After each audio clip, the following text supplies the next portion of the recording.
Hello, I'm Henry Emmons, and welcome back to Joy Lab. And I'm Aimee Prasek. We are in our element of resilience. So, in this episode, we're talking about turning toward the feeling. And we're not really talking about turning toward the more positive emotions or feelings like excitement or happiness or hope. We're talking more about the stuff that gets classified as negative, maybe objectively more unpleasant. This is a nice follow up to our conversation that we did in our grief series just a bit ago, which starts on episode 248. But there was a quote in there that I shared from C.S. Lewis. It's coming back to me now. No one ever told me that grief felt so much like fear. So, whenever negative emotions hit, I think that insight from C.S. Lewis, no one ever told me that anger felt so much like fear. No one ever told me that shame felt so much like fear or guilt or helplessness or envy. So maybe today we could say we're turning toward the feeling of fear often. Psychiatrist Edward Hallowell said, if there is one single emotion at the core of the human experience, it's fear. I think it's a big reason why we struggle with these negative emotions. They feel like fear. They manifest in our body just like fear. So it makes sense that we want to run away from them. We want to stuff them down rather than turning toward them. So this may not sound like the most joyful way to get us started. But as we talk a lot about here, negative emotions aren't wrong or bad. They're also not the outlier, as Hallowell and Lewis suggest. They're not a sign that we're broken or screwed up. They're just part of the human experience, which means we need to be able to be with them. So that's what we're going to work on today, turning toward that really uncomfortable feeling.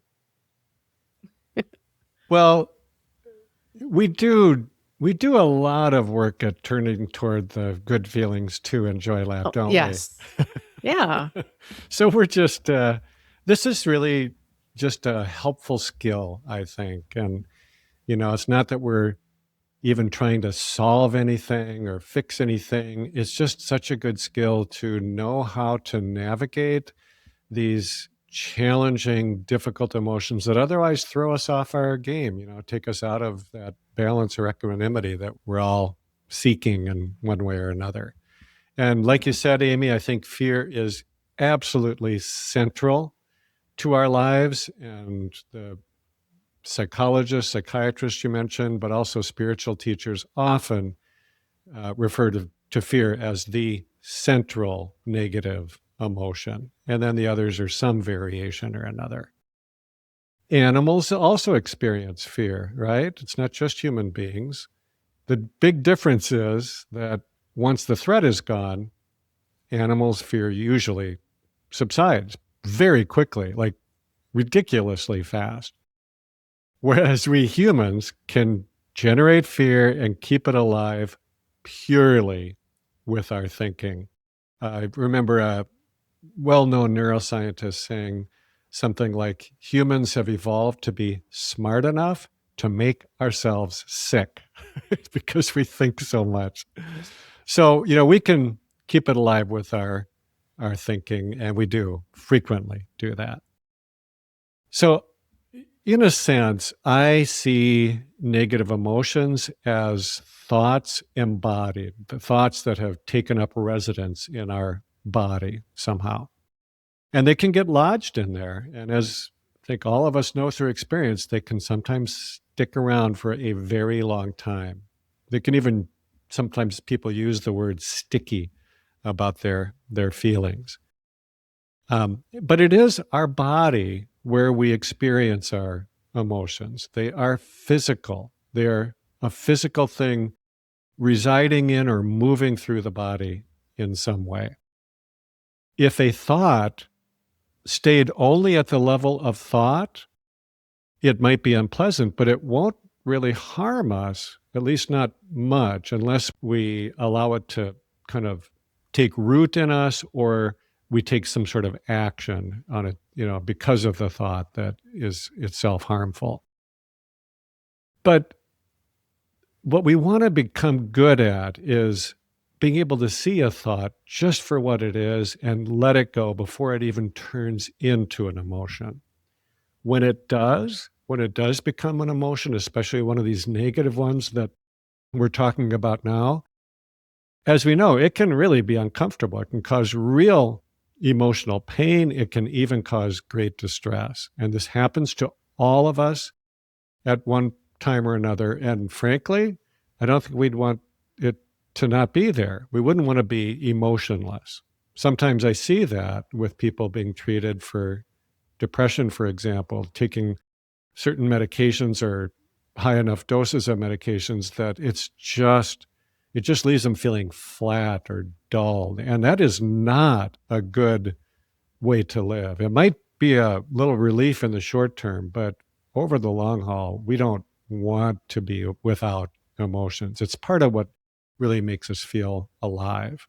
So they're normal. These unpleasant emotions, at least the ones we're talking about right now, and the ones we're going to be working with, they are normal. And I even think it's fair to say they're healthy. They are supposed to come, but they're really supposed to just touch us briefly and then move on. It is when they are too strong or they become stuck in us that they really start to cause trouble. And so that's why we're suggesting turning toward the feeling, facing it directly, because it gives us a chance to experience it and then coax it on its way. I like the reminder, as you're saying, that unpleasant emotions are normal. They even have a purpose. In our grief series, we talked about love being the sister of grief, that love and grief are woven together. I think positive and negative emotions and feelings are the same. They're woven together too. We notice them because of how they move together and how they move through us. And we need both to survive and to build our resilience and to really flourish. And as you're suggesting, we are not a victim of negative feelings either. They're not just things we have to endure, we have some agency in them. There's a paragraph in your book, Henry, from The Chemistry of Calm that I love to help guide us here. You wrote, "You can't prevent feelings from arising any more than you can stop yourself from having thoughts, but you can develop a skillful way of responding to them. You can turn your awareness toward the emotion, not so as to figure out what is going on or what to do about it, but just to have a complete experience of the emotions themselves. This allows the feelings to have their moment of life, but to move through you without getting stuck. In this way, even negative emotions can flow naturally and effortlessly." So I think that's what we're aiming for. Yeah, me too. And I also see it as kind of a lifelong process, right? It's not that we perfect this once and for all and never have a problem emotion again.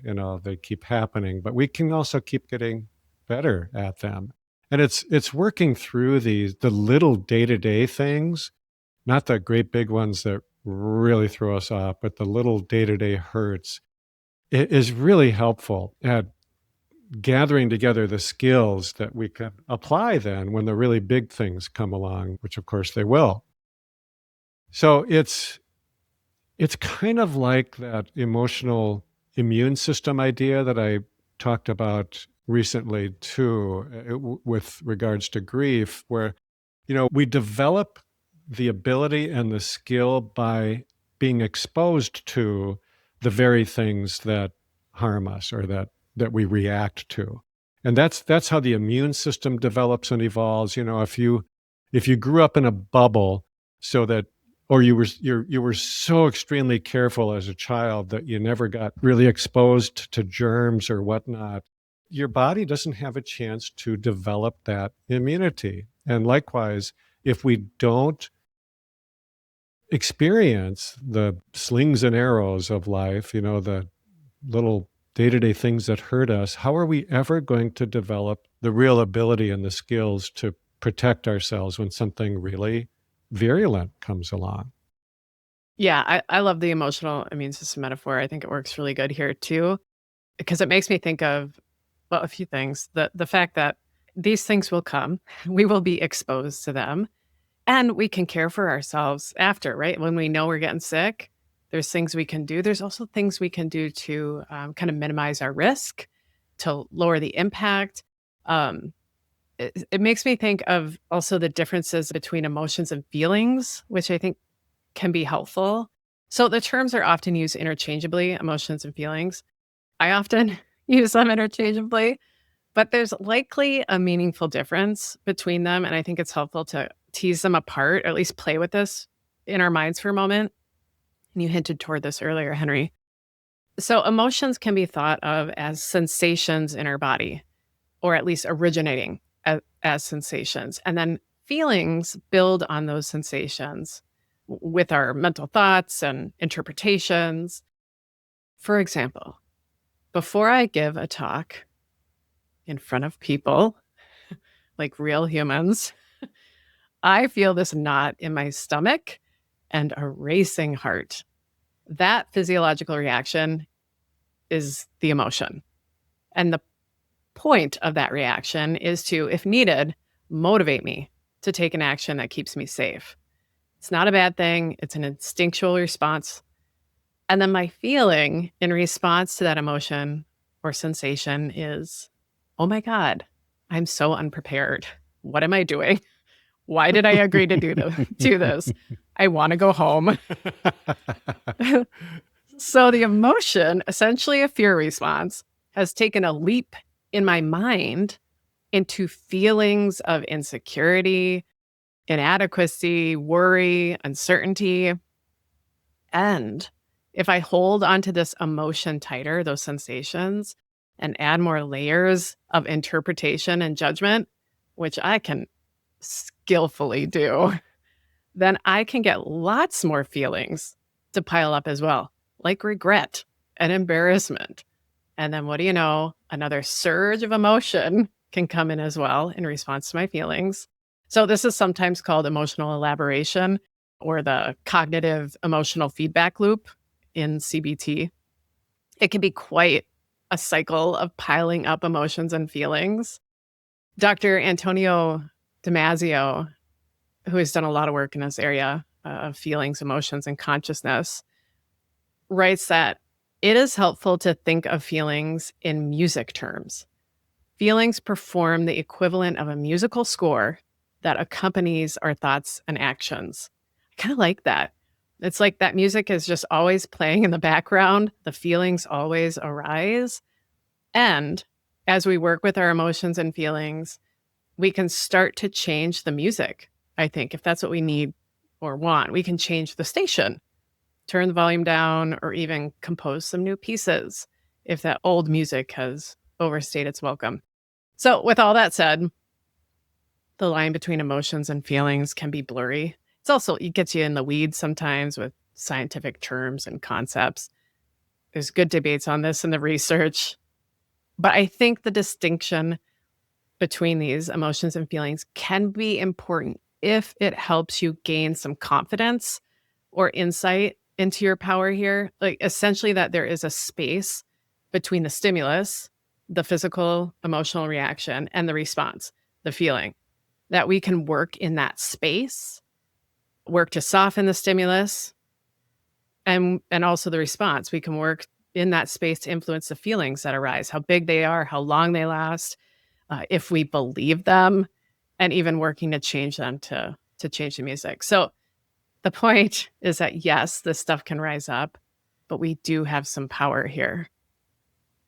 You know, that description you just gave of creating that little space, it is Yeah. exactly how I remember John Kabat-Zinn describing the point of mindfulness. The fruit or the benefit of a mindfulness practice is it's simply to give you a little space between the initial reaction, the desire to react, and then what you end up actually doing. So, we kind of Yes. talk about this as um, giving us that gap so that we can choose wisely how we respond, rather than having sort of a knee-jerk reaction. Yeah, that's where the freedom is, right? Like that's the space where we have some say. Yeah. And So, mindfulness is a tool. right, right. And I think that where negative emotions can come in as a helpful part in all of this is that they can serve kind of like a little alarm bell. It's just a little, I'm talking about the little emotions now, not the big waves that are crashing over us, but Yeah. the day-to-day kind of smaller upsets. They are a signal that something is not right, that there's something that's kind of off in our little world. Mhm. And we can use that as a cue to step back, observe what's happening, tapping into that observing self that we just talked about in the last episode. And when we do that, if we can really tap in and use, okay, something's wrong here, kind of look inside, see what's happening with our thoughts, we will usually find that there was a thought that occurred just before the emotion that kind of led directly to that emotion. Now, sometimes it happens so fast you can't make that connection. And sometimes you may have the emotion without any preceding thought. But it is helpful because we can work with our thoughts. We can learn to see them just for what they are, learn to let them go. So the good thing about this is, though, that we don't even have to do that. We don't have to be all that sophisticated here. If we can just stay with the feeling, it will last for a brief time and then it will move along. We don't have to figure it out. But again, I think it's helpful to start with little routine emotions that are happening all the time rather than the great big stuff. So when we feel just a little bit annoyed or stressed or frustrated, it's something to look at it as just something to help you get more skills so that when you really need it, when something really difficult or even traumatic comes along, you have a fighting chance to be able to manage it a little bit more skillfully. I love that you're reminding us, or you're presenting the idea to where thoughts can sit in. Like, yes, it could be thought, emotion, feeling. Like, then there's even more spaces of intervention and opportunities for us to create space and have some power and say in what happens next. And we could go all the way down that series and we're in feeling, and there's still space there too to create. So we've never lost the moment. I don't know why, but I think it's because you said bubble before. I am remembering the Metrodome collapse in Oh, yeah. I think it was 2010, 2011. Minnesota people are like, oh my God, yes, I remember that. Big news here. Big news. If you don't know, this big stadium we had in Minneapolis, big inflated bubble dome, was made to withstand a lot of piled up snow. But after a year of snow, they tried to shovel it off and all these things. But then a blizzard hit and the snow just kept piling up, piling up. And then there are some YouTube videos of this. There's this poor groundskeeper driving around in the grounds, of the bubble in his forklift, trying to put buckets to catch water dripping down. So we're way into feelings now, right? A lot of snow piled on top, a lot of stuff that hadn't been dealt with. He's just frantically trying to scoop up some of the mess. And then all of a sudden, the dome just collapses and then explodes at the same time. And you see this poor groundskeeper run back to his forklift and just get out, just drive away safely. He was fine. But I just think when it comes to working with our emotions and feelings, we are able to withstand a lot. We don't have to do this perfectly. We can place buckets to catch the leaks, but we still need to gain the skills to work with this stuff.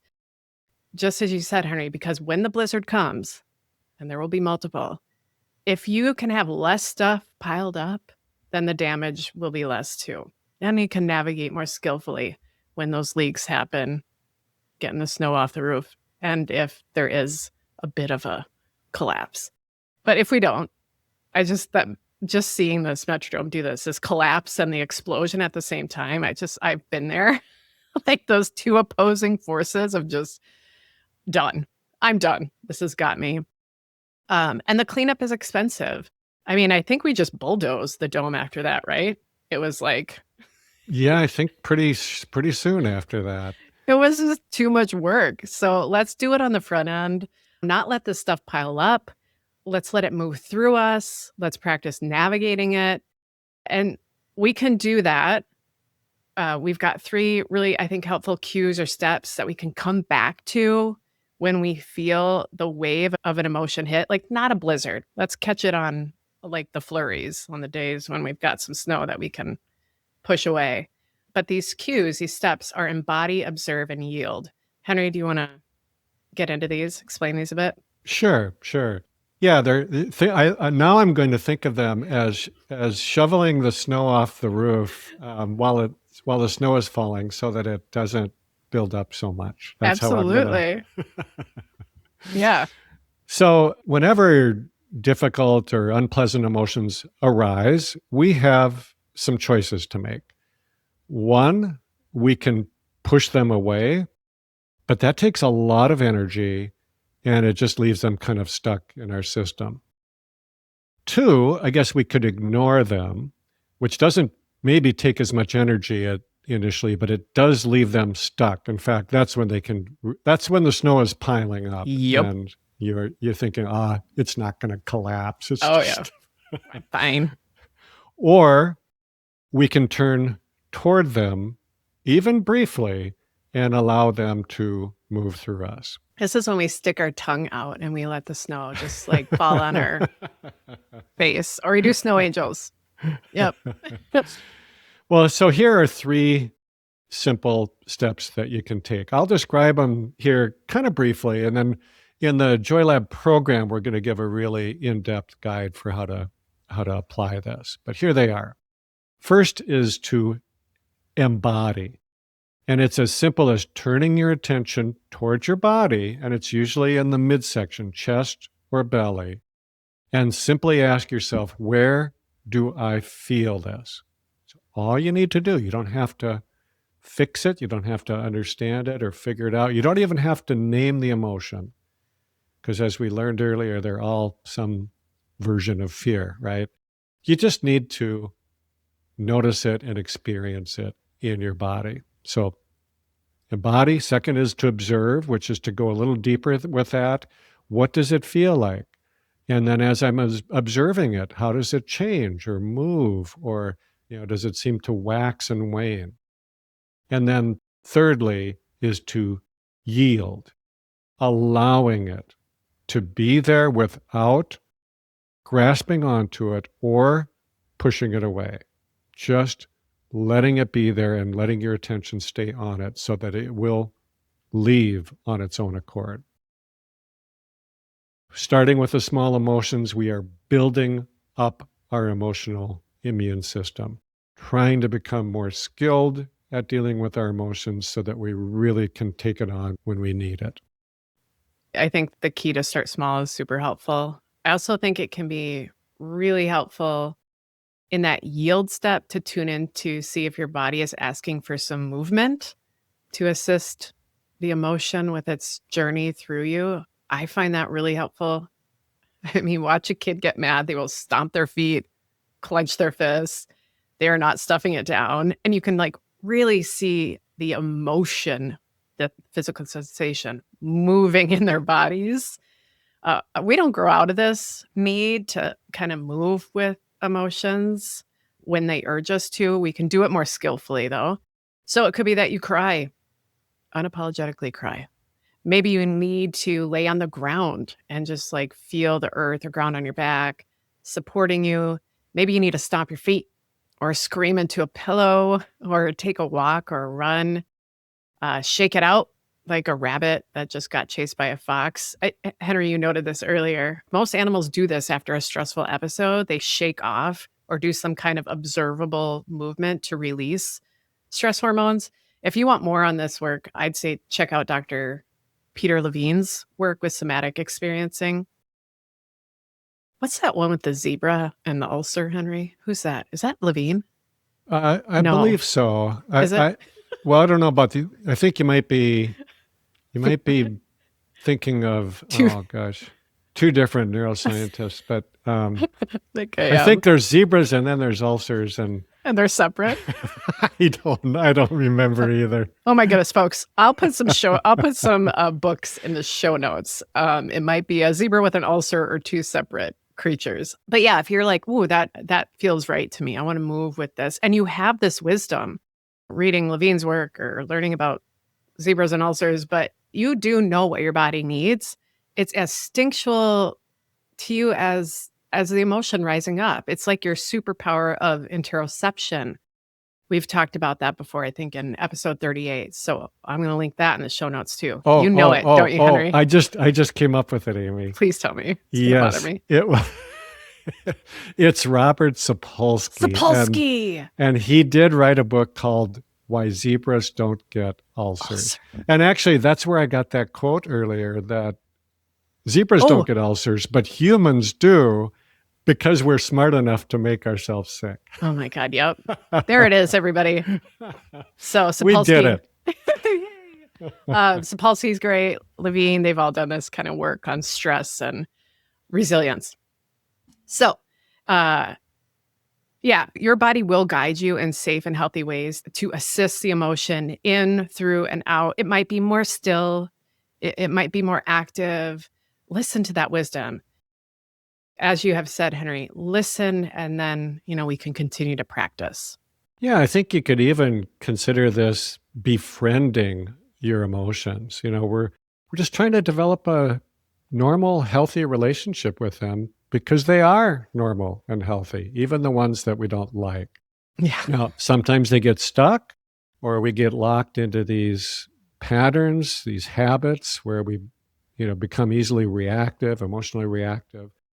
If that happens and we're not aware of it, it can cause real trouble. But even if that happens, if we have some awareness, we can apply it. We can just kind of stop it in its tracks so it doesn't create that cycle, that spiral that you were talking about earlier. So essentially, we're trying to become more conscious and to experience our emotions firsthand and become aware of them right when they start, right when they first crop up.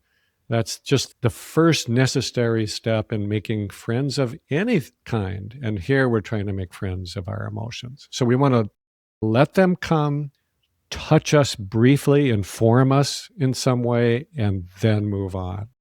And if we can gather these skills, we can allow our emotions to do exactly that. Yeah, we can do this. We can do this work. As my grandma used to say, and as I have adopted for how emotions should enter then exit, let the door hit them where the good Lord split them.